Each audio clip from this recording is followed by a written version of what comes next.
Picture this, you're relaxing outside, the sun is shining, and you're looking out at a beautiful vineyard. You've even got a glass of local wine in hand. But you're not in Napa, you're right here in the Treasure State.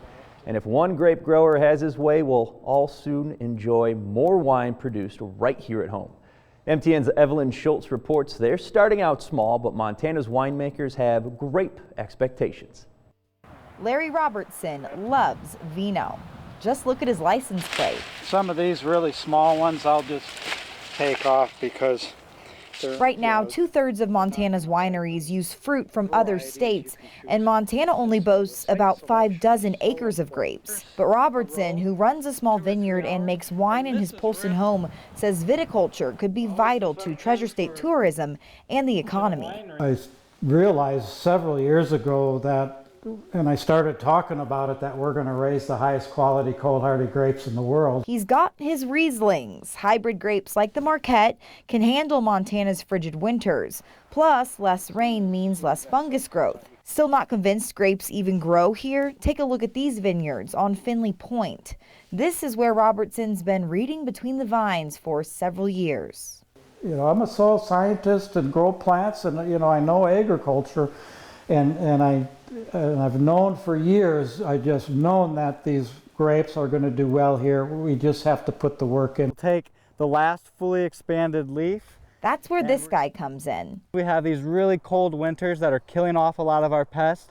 Then we have those hot, dry summer days. Through a recent grant from the USDA and the Montana Department of Agriculture, he travels the state using science to help grape growers raise the best crop possible. Robertson believes they can recreate what's happened in other states. In 2008, an independent study done in Iowa found the full economic impact of wine and vineyards in the Hawkeye State totaled more than $200 million. It's definitely a surprise to people when I tell them that I make wine and have a little winery. Dana Berardinis is already started. Inspired by her Italian grandfather, she's made wine for several years from Montana cherries, plums, and now the Marquette grape. A little bit of a higher acidity to it, but a nice kind of a smooth finish too. Others are taking notice. And yeah, sent some of my wines in and was pretty excited to get some awards from that. I just known that these grapes are going to do well here. We just have to put the work in and manage them properly for our climate, our short season.